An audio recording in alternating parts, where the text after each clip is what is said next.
What's going on, guys? Sickbid here, aka Meek, coming at you with another Sickbid School. Alright, so this time we're going to be talking about drafting. We've already talked about a lot of the rules and all that stuff, so I assume that you already know the rules of your league, and you know if you have Z captains or Z's at all, or Dynamaxing or Gigantamaxing and all that stuff, if there's Megas, if it's just Gen 8, you know all that stuff. I'm assuming all this, okay? And we're going to go into it.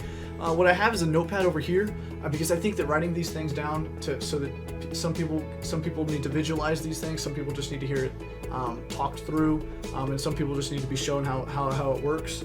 And I'm ready to do all of that. So today the first thing I want to go over is kind of looking at the draft board and evaluating personal value. Because in my opinion, the first thing that I always do is I always look at the Pokemon that have the most personal value for me. Now we're using a different document today. We're going over a tier draft because I think that it's a little bit easier to find value in a tier draft rather than in a points draft, because it's usually in a points draft it's a lot harder to find value because they're tiered so individually that most things are put where they need to be, where they, for the most part, where they need to be. But there is times where you can find value in a points draft. But in tiers, you're going to find a lot more value picks. For instance, like a Miltank at tier 4 or something like that. I think a better example here is Serperior. So Serperior in this draft is a tier 2. I think a lot of the time it is a tier 1 Pokemon. And I think, in my opinion, it is a tier 1 Pokemon because of the kind of things that they can do. It can, be Choice Scarfed and then sweep teams, or it could be a sub seed or sub glare set, and it can also sweep teams. So the fact that you can just lose to one Pokemon, a lot of the time that's going to be a tier 1 Pokemon, okay? And then Megas wise, I don't think Mawile Mega. I think the Mawile Mega should be in Mega tier 1. That's just my opinion. But those are personal value things that I find a lot of value in. Right, so that's the first thing that I kind of want you to think about, and then draft value. Okay, so Mega Mawile in tier 1 or in tier 2, a lot of people are probably looking at that. It's going to go really high because it's such a value pick in a Mega tier 2, right? So a lot of people think that Mega Mawile is a top tier Mega. There's no reason why it should not be in Mega tier 1. So it's probably going to be drafted, really, really high. So you kind of have to understand that the draft value, what people value Pokemon, that's going to go really quickly. Not only is it in your personal value, is it high, but also in the draft league community, it has a high reputation. So it probably will go high. And if you're later on in the draft, you probably won't be able to get it. So those are two things to think about and really important. So personal value and then community value. Yeah, community value. Okay. The next thing that we're going to look at is let's see here. Okay, so how you want to draft. So how you want to draft. Okay.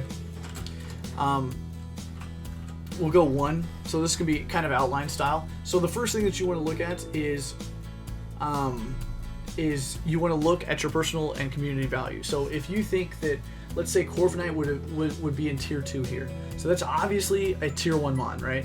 Obviously Corviknight's a tier 1 mon. It's really good, it has a bunch of sets, all blah, blah, blah. Let's say Corviknight was in tier 2.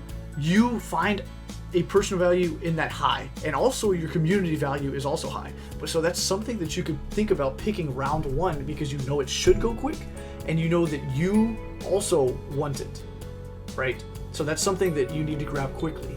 So Mega Mawile, if I have a chance in the first round to grab that, that's something I definitely want because I want my Mega to be really, really strong, and I don't want to have to worry about Megas while everybody else is worrying about Megas. The other 15 people that are drafting with me, I have one of the best Megas, and I got it in a tier that's lower than itself, right? So you want to, for your first pick, you want to grab something that's high tier.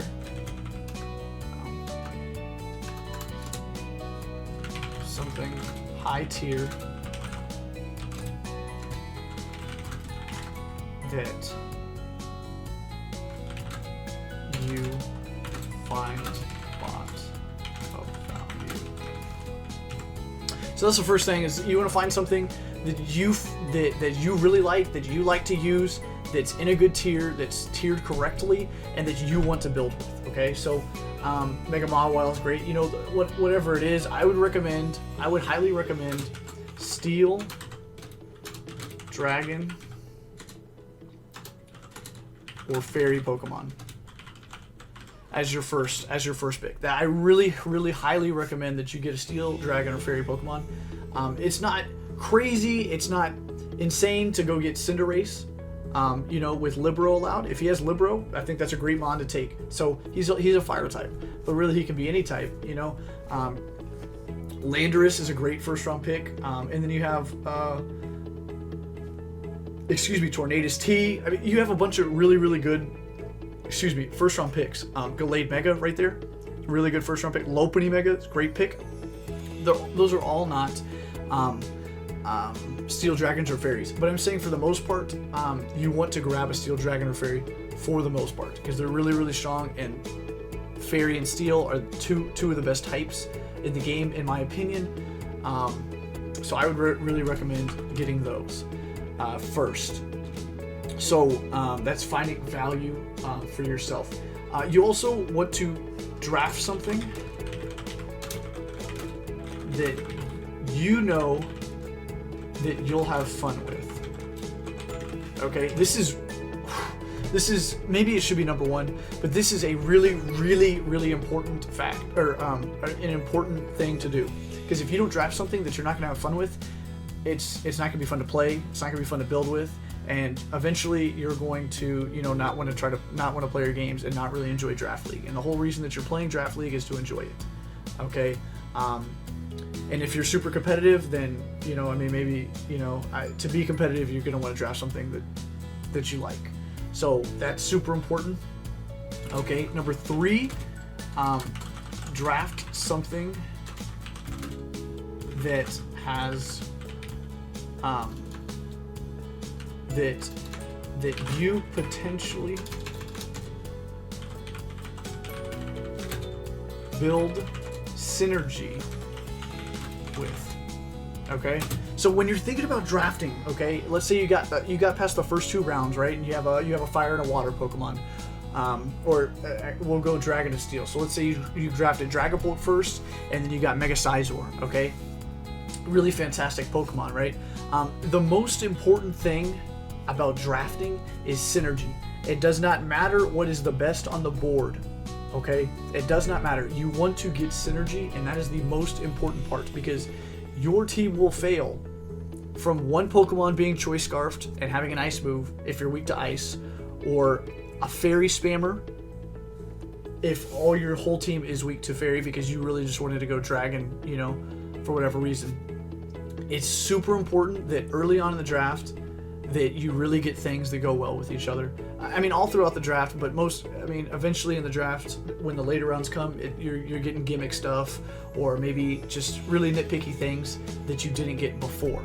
Okay, have backup picks. Okay, this is super important, and the rest of the community that you're playing with will really appreciate it if you have backup picks. This is super important. So let's say for instance, I'm gonna leave, but my draft timer, I could come up within, because I'm only 2 picks away, okay, and my draft timer is only at 2 hours left. Okay, so what I want to do is I want to say, hey, host of the draft, for instance, Rizzo, hey, can you grab me Nidoqueen?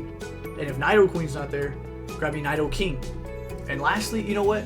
If Nidoking's not there, go ahead and get me Hippowdon. Okay, so just whatever it is, make sure that you leave these backup picks. The community will thank you, and they won't get mad at you for being away for so long. And you also won't have the potential of being skipped, which is super important, because you get skipped, you miss something that really would have finished your team out, and you have a worse team because of it. Okay, so that's super important. I can't stress to you enough synergies, but I do want to talk about three different kind of synergistic cores that are really, really popular in the Draft League community. Okay, so the first one, and this one's, you probably know it by now, but is the Steel Fairy Dragon core. Okay, so that's super important. You don't absolutely need to get them, but they are the best typings for a reason. And I think if this is your first season and you don't pick up a couple of those guys, you're going to learn that there's a reason why these guys are so good. Okay, so I would just highly recommend to just pick one up. And you can, I have some other videos that shows what are the best kind of Pokemon to pick from those typings. But if you don't go check those out, make sure to please Steel Fairy Dragon. It's a pretty common core, and there's a reason that so many people use it. So we'll just write draft cores, and then the first one being Dragon Fairy Steel core. Okay, so that's super important. We'll do the second one, which is going to be your Fire, Water, and Grass. Fire, Water, and Grass core. And so this is an age-old one, and I think we can all remember red, blue, and yellow, red, blue. Well, red and blue, so fire and water, but the grass was in there too. So I would say that fire is the more offensive typing.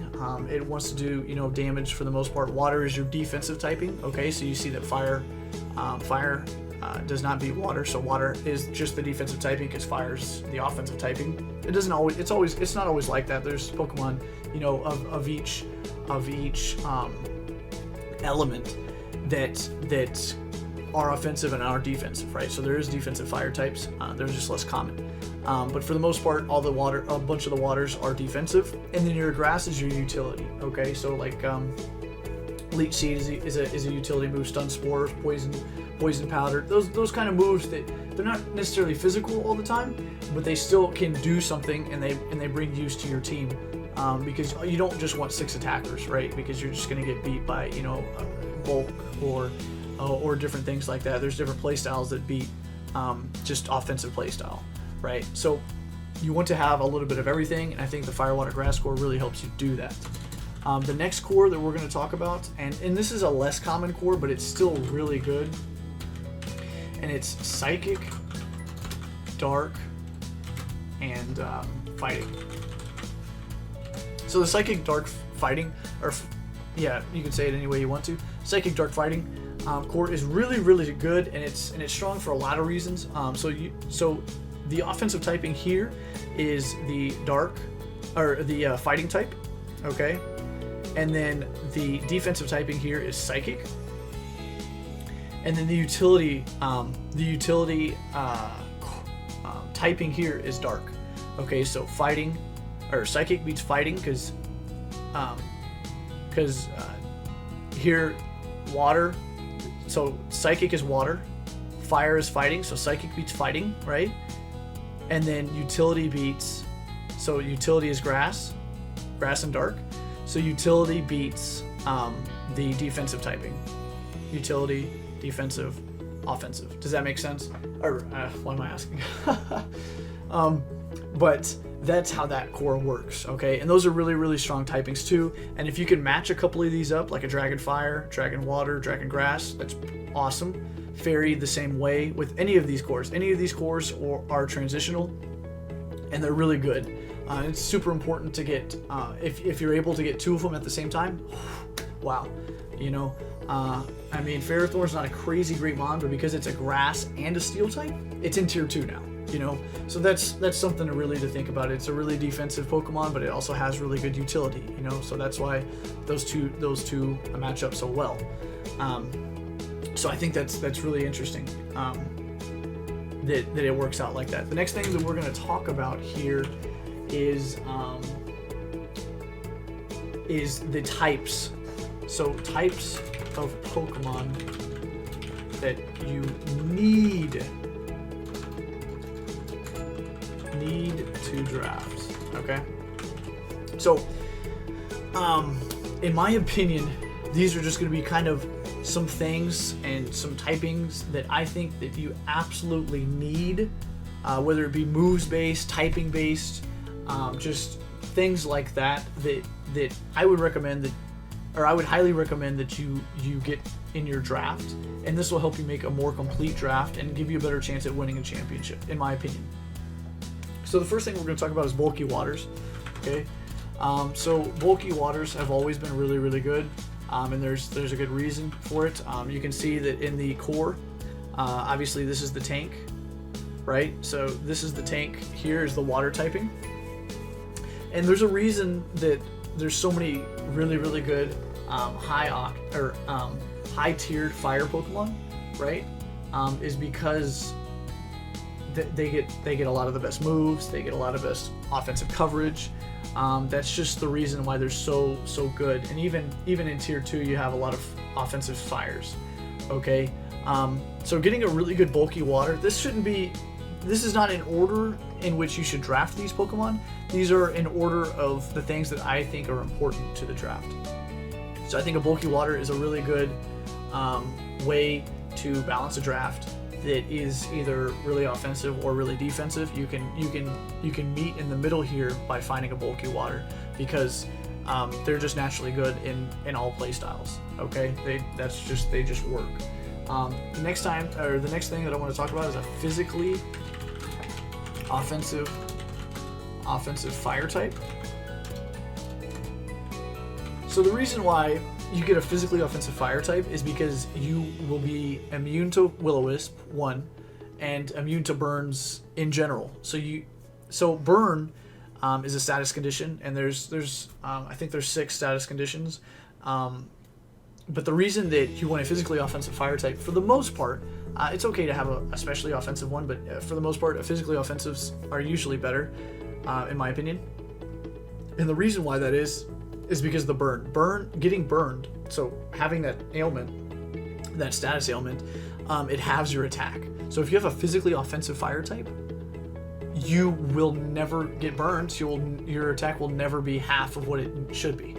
And usually on a draft league roster, you want to balance your special attackers with your physical attackers. Okay, so let's say you got sometimes you have walls and they don't really count for each, but for the most part, you want to have either three physical, 3 special. Okay, for the most part, when you're making your teams, so that you can still hit from both sides, so that they don't just set up on you on one side and you can't hit them because you only brought physical attackers that week. Okay. The next thing that we want to look at is a fast electric. Now, these, it's in my opinion, are getting worse. But I think that they're still really, really good. But I do think that they are getting worse, and there's getting less of them. So Pokemon like Koko and Zeraora are really, really good.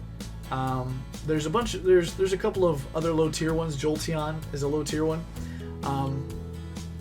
But I think having a fast electric, allowing you to volt switch, allowing you to hit super effectively while also being able to switch is really strong. I think this goes along with the U-turners. You want to have a little bit of momentum at least, so that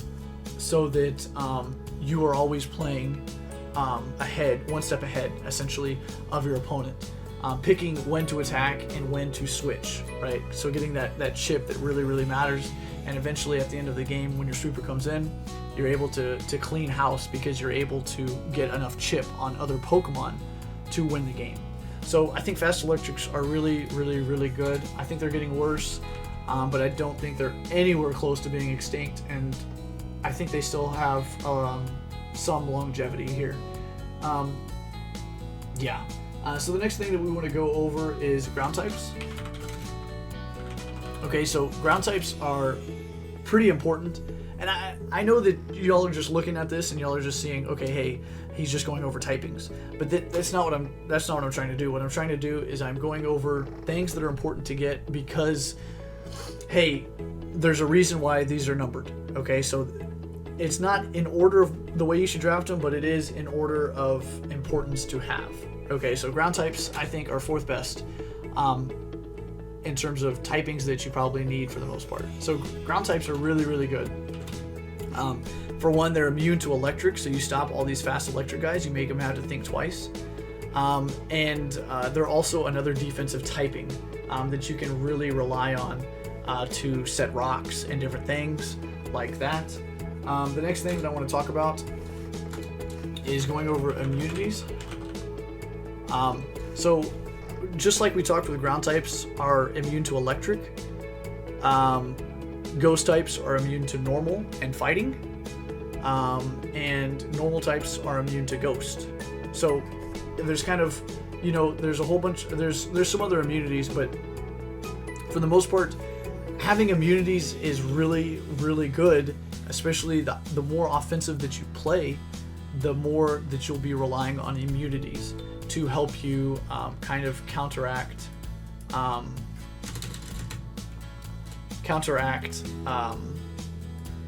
the way that people click moves or try to attack you.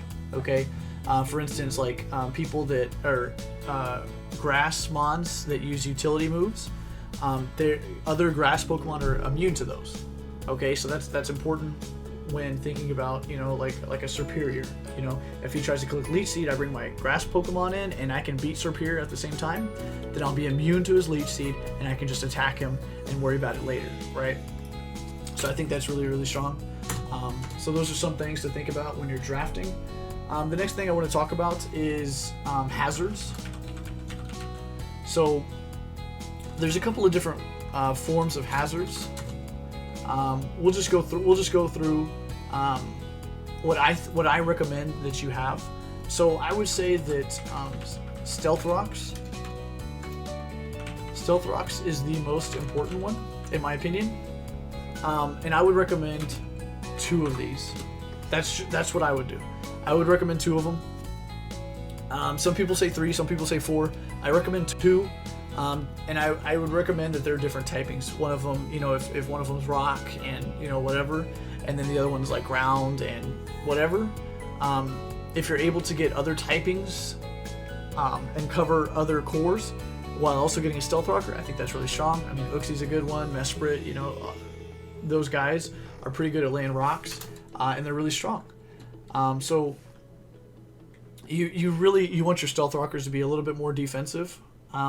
But if you're on an offensive team, I mean, go for it. You can, run a Nido King, run a Nido Queen, run those more offensive. Deoncé is a more offensive rocker, and you can definitely do that.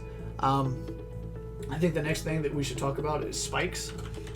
So spikes, you don't absolutely need it, but it's nice to have a Toxic Spiker, okay, which is the next one.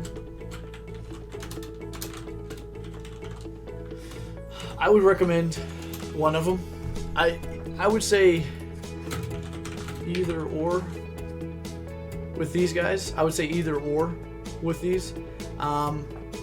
It's the more offensive that you get, the more that you're going to want these guys. The more offensive, in my opinion.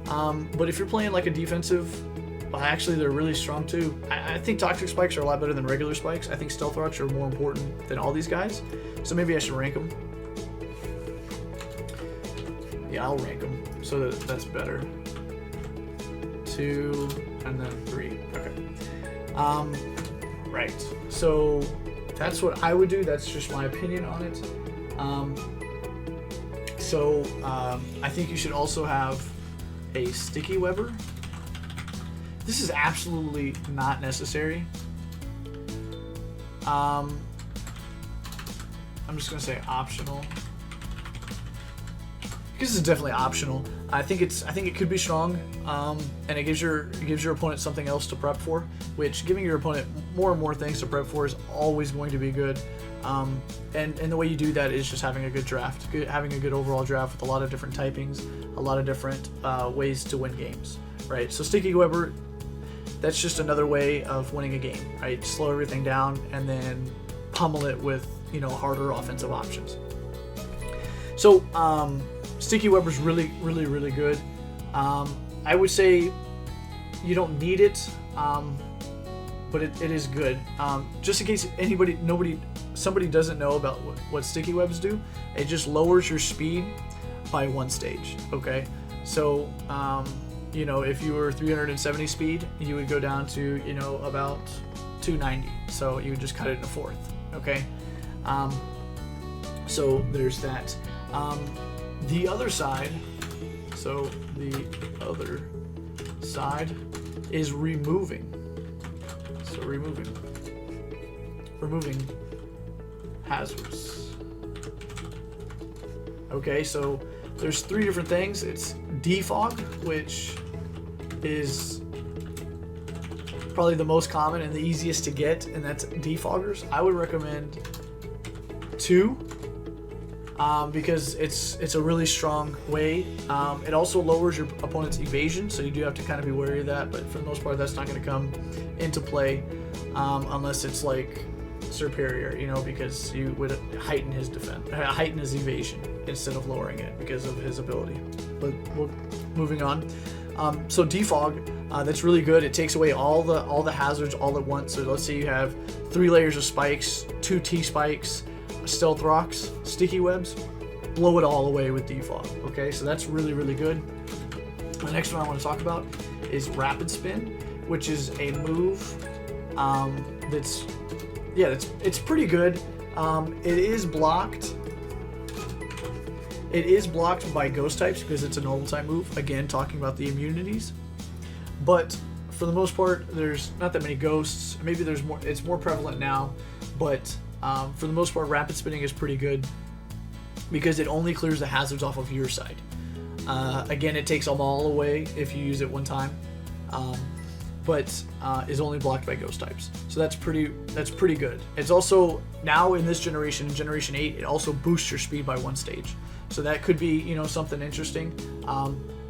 Premier rapid spinners are Tentacruel, Excadrill, guys like that. Okay, Fortress. Claydol. So yeah, rapid spin's really good too. I would really recommend defog more, but rapid spin, it's nice to have at least 1 spinner. And then let's see here, or just not have a team that's not weak to hazards. Okay, which that's not super bad. That means that you wouldn't have an ice type, you wouldn't have a fire type, you wouldn't have those kind of things, and it's really difficult to find really, really strong fire types. So some people don't draft them. I always try to draft a fire type. Sometimes I can draft one that doesn't have a weakness to fire because of its dual typing, but it just depends. And then now with the new item of heavy duty boots, this kind of rules all that kind of stuff out. Because heavy duty boots, unless it gets knocked off, you will never take toxic spikes, you'll never get poisoned, you'll never get sticky webbed, nothing like that. So no entry hazards will affect the Pokemon that you have the heavy duty boots on until they get knocked off, or if they ever do. So that could be interesting, which makes hazards a little bit less strong, but they're still really, really strong because it wastes your opponent's item slot. So that could be interesting. The next thing that I want to talk about is Volt Switch and U-Turn. So having Volt Switch and U-Turn, always keeping up the momentum, is really good. Volt Switch is a 70 base power electric type attack that you hit the target with, and then you're able to switch out and then kind of pick whatever Pokemon you want to bring in to either take that hit if you were faster, or just if the opponent switched out, then you could just drop something in that is super effective against that Pokemon that he brought in. Okay, and this is the same thing with U-Turn, except it's a 70 base power bug type attack. Okay, and it does the same thing, and you'll be making that same decision again. I think this is really good. I think you should have, in my opinion, at least 2. Having more is always better. Having less is almost not acceptable in this draft league format. It's a really strong move. A lot of people use it for good reason. Yeah. The next thing that I want to talk about is knockoff. So this is a really, really high tier move. In my opinion, it is the best move in Draft League because you knock off the opponent's item. So a lot of the time you knock off an Assault Vest, something else. So one of your other Pokemons is dependent on you knocking off that Assault Vest because it now can sweep the rest of his team because he has no more checks. That's the difference between winning and losing a game. Sometimes is evaluating the item and then knocking it off. And kind of, if he's holding a Z Crystal or if he's holding, a Mega Crystal, then he's not affected by it. And it could go poorly for you, but you just have to kind of weigh out those decisions when you're battling. But I think it knockoff is a really, really strong move. And it can mess up a lot of calcs. Let's say if they're, holding a Life Orb, something that boosts their damage, it won't do that anymore. The next thing I want to talk about is a Cleric. Moves like Cleric. Moves like Heal Bell, Aroma Therapy. Those kind of moves. Wish, Healing Wish. Those kind of moves. Those are all Cleric moves. And not a lot of Pokemon get them. A lot of them are normal or Fairy type Pokemon. They get those, and they can be important for healing off status ailments. Like let's say that you have a team that just wants to spam Thunder Wave and spam Glare and spam all these utility moves. You're able to bring this guy in and Heal Bell all of that stuff off, Aromatherapy, vice versa, and then Wish gives half of the Pokemon's HP to another. So it uses Wish, and then after the next turn, that Wish comes down and it heals 50%. So if that Pokemon stays in, if the Cleric stays in, then he would heal himself. And if he switches it to somebody else, then the HP stat that the Pokemon, the Cleric itself, that HP stat, that's half of that Pokemon's HP stat. So if it's like Wigglytuff and has 140 HP and I'm passing it to a Sizor that's got 65, you can see that Sizor would take 70% or heal 70% from that Wish. Okay, so that can be really, really strong, especially when talking about this. And then the last thing that I want to talk about is the difference between immediate and setup offense. Okay, now this isn't crazy important, but Mega Mawile doesn't really need to set up too much. This is just an example of immediate offense. Okay, Mega Mawile just immediately has 210 base power at base power. Okay, so if you're at 100, it's like 600 or something like that. That's something that doesn't need to set up because it can just fire off a hit and slam something. Okay, but on the other hand, something like Volcarona, or is Volcarona probably needs a Quiver Dance so that its special attack can be boosted, so it can hit something and sweep the rest of the team, or boost up a little bit, like twice or something like that, to sweep a team. Okay, so that's setup offense. Okay, I think you need to have a little bit of both so that people don't bring too much. If you're setup offense, they don't bring too much utility, and if you're immediate offense, they don't bring too much tanks. Right, so tanks beat immediate, and then utility beats setup. Okay, because it takes time to get that going. So I think that's something to look at. I do want to talk about abilities. No, I don't want to talk about that. I want to talk about spot in the draft last. Okay, so draft order essentially.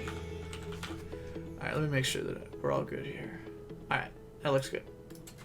So draft order, okay? This is super important. Depending on where your draft order is, 1 to 16, for instance, okay? So I would say 1 through 5, you want to take the best thing on the board.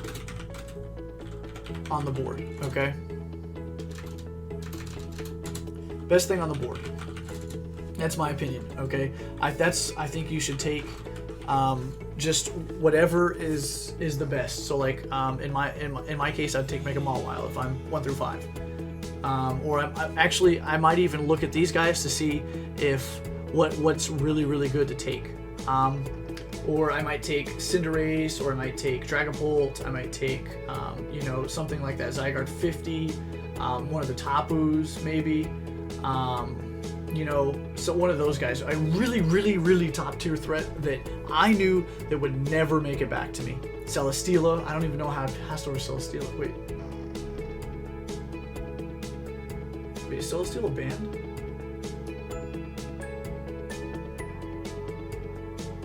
Wait, where is Silly? Am I not seeing this? Hold on, someone help me. Where is Celesteela? I have no idea where Celesteela is. Maybe I'm blind.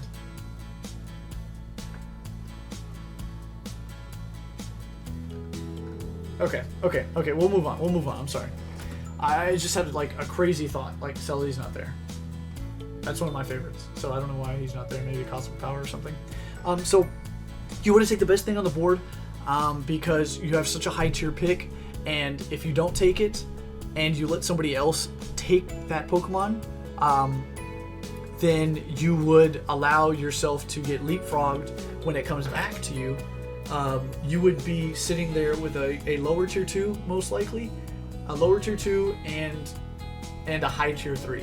Right, because that's how it would work. So everybody picks their tier 1 and then their tier 2, or they pick their Mega and then they pick their tier 1, or they pick their Mega and their tier 2. So you would most likely get a lower tier 2 and then a higher tier 3, because nobody's looked at the tier 3 stuff yet, right? Because you're higher on the board. If you're 6 through 10, you want to take you want to look at personal value, but take high picks if they're right. So if somebody misses out and they say, okay, I won't draft Mega Mawile, hopefully it'll still be there. There's a whole bunch of other Megas.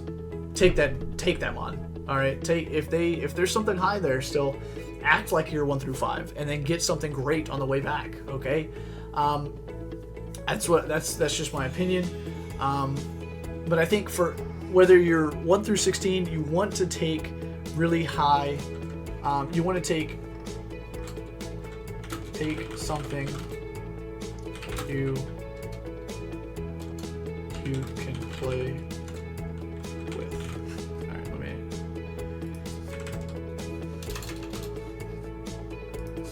Yeah. Okay, so I just want to reinforce that, up here we got to take something that we want to play well with. Okay. So regardless, 1 through 16, you want to take something you can play well with. Take the best thing on the board for 1 through 5. 6 through 10, you want to look at personal value, but take high picks if they're. And then 11 through 16, find great synergies and capitalize. So what does that mean? Okay, so let's say I'm the 15th pick, right? And I'm looking at the draft tier list. There's all the good, a lot of really good mons have been taken. I'm thinking to myself, okay, do I go Mega? Do I go tier 1? I mean, everybody has really taken a lot of these good mons in both tiers. Okay, so there's not really that much left here. So I want to go for a synergy that's absolutely phenomenal, that will really work well with my team. Okay, so there's a couple of them. There's Gliscor and Heatran. Gliscor and Heatran could be something. Heatran, Tapu Bulu, Tornadus, and something. Was it Buzzwole? Something like that, or a Azumarill and Zygarde, something like that. Something that has really good synergy that that you can really do well with, because it's really difficult 1 through 5 or 1 through 10 to really get something that you can build good synergy with for the most part, because a lot of people they're just going to take whatever's on the board that they want to take, right?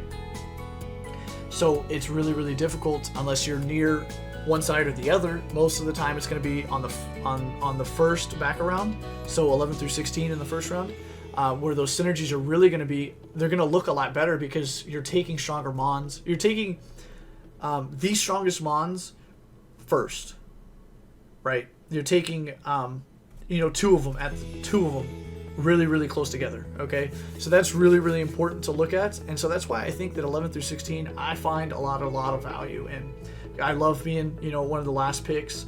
I either like being, 1 through 5 or 11 through 16. The middle part is really, really difficult to do well in a draft. It's still possible, it's just more difficult, okay? And I think that's really everything for the drafting process. I know this has been a long video, but it's super important that I go over all the information. I'm trying to think of anything else that I can help you with. I think that should be it. So that's it for drafting. And this has been SickBid, aka Meek, and we'll see you later.